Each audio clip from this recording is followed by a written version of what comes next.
Not that 20-year-olds need any other advantages in 2026 to look and feel their best, but if I was gonna go back to my 20-year-old self, these are some beauty habits that I wish I started in my 20s. And if you have not started them yet, this is also gonna help you too, because these are things that are going to simplify your routine, whether it's your skin, your hair, the clothes that you're wearing. These are some very, very simple things that streamline what you're doing so that you can look and feel your best. So let's get into it, because most of what has made the biggest impact on my skin and my overall wellness, it's not more, it was just better habits. So today I wanna walk you through the beauty habits that I wish I had started earlier that actually make a difference.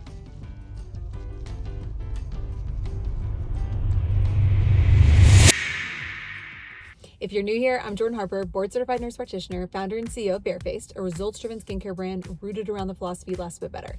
And that has truly infiltrated in so many aspects of my life. And I am about trying to do the most with the least and being the most efficient with how I spend my time, whether that's from wellness and work, skincare. So we're gonna get into the nitty-gritty of habits that you can implement today that are gonna make a really big impact in the long run for your overall wellness journey. The absolute biggest one that has made the biggest impact: personalizing my skincare routine. And I just cannot say this enough, because the amount of time, money, and just damage that I did to my skin in my 20s when I was just trying to figure out what I should be using. I've always had problematic skin. I've had acne prone skin, I have rosacea, I have sensitive skin. And if I had just gotten a personalized routine way earlier, my skin would have looked better and I would have just spent less money and had less skin issues. Because the more you are trying random products, the more yes, you're wasting money, you're wasting your time, but you're also damaging your skin. And a lot of times there's a stat that says over 60% of women are choosing the wrong products for their skin type. Now, that's just a product, not just a routine. Getting a personalized routine, this is why we developed the AI skin analysis tool at Barefaced, so that you could take a picture of your skin, understand your skin, and get a personalized recommendation. Because truly, it's not about one product, it's about a routine. And a results-driven routine can be transformative to your skin, because random products lead to random results. And if you're choosing products that aren't great for your skin, you're also going to potentially be damaging the barrier, causing inflammation, irritation, acne. I mean, the list goes on. And so this is absolutely number one. And I wish I would have done this at age 15, honestly. Oh my gosh, I cannot believe this isn't the first thing I said. I wish that I started wearing sunscreen earlier. 90% of skin aging is from the sun. And the fact that I used to go to the tanning bed and used to not wear sunscreen or just wear it when it was sunny is absurd. Wearing daily sunscreen is so essential, and truly, whether you're 20 or whether you're 60, you're still going to benefit from wearing daily sunscreen. And it is never too late to start. And truly, if you're investing in skincare at all and you're not wearing daily sunscreen, it's such a miss, because your skin is literally fighting for its life every single day. And so by not having any type of shield or protection, your skincare can only do so much. To piggyback on this is really where these beauty habits, I was changing up my beauty habits too often. And this is where consistency, especially with skincare, hair care, honestly makeup, it can be so advantageous for you to just be consistent. So beauty habit number 2 that I wish I had just done earlier was just stick with it, be consistent.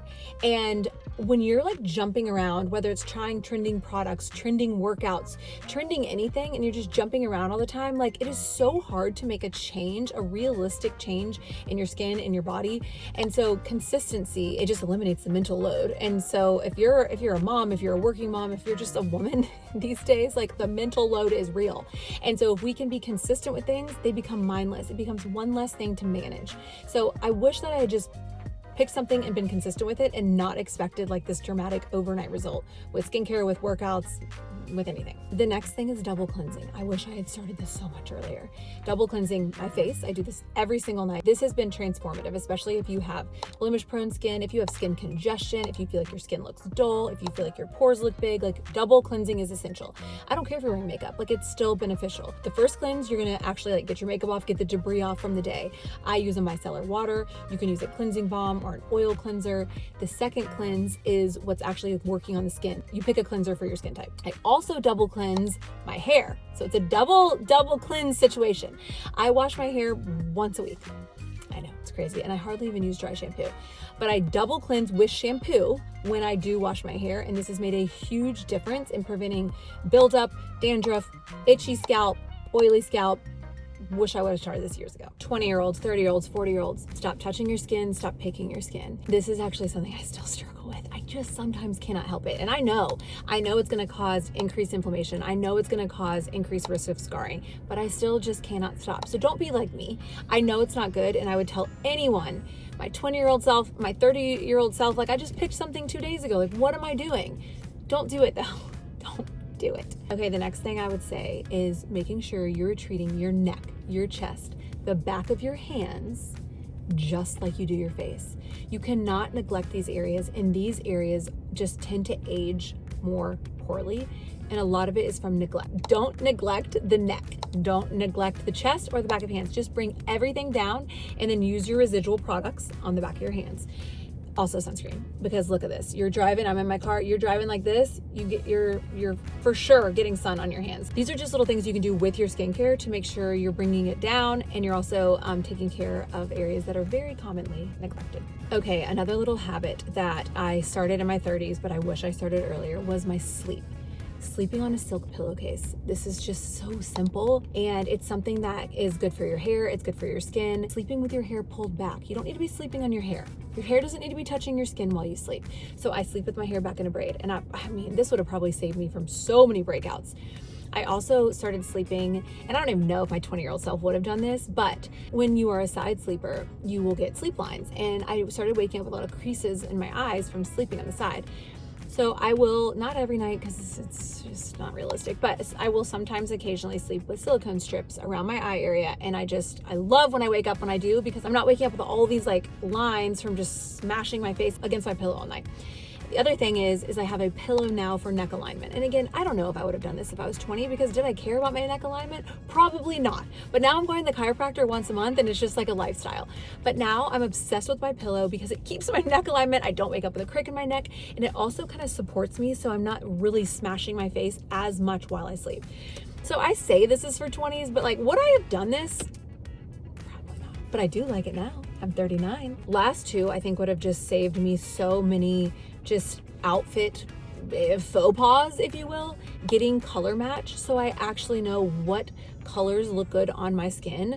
I mean, I look back and I'm thinking maybe it's the trends, but also maybe I just wasn't wearing the right colors. My mom has always said black's not my color, and she's right, and that's okay. Not everyone looks good in black. So getting color match, highly recommend. Oh my gosh. Okay, something that I wish that I would have done, especially looking back, speaking of bad outfits, bad makeup. No one ever taught me how to do my makeup.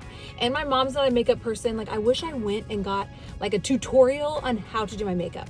And I wasn't watching YouTube as a 20-year-old. Like, that wasn't a thing. So I just wish that I would have had someone kind of walk me through how to do my makeup. When I look back, it's like, what was I doing? So listen, maybe this really isn't for 20-year-olds, because when I say all these things, it's like, would I have actually done that in my 20s?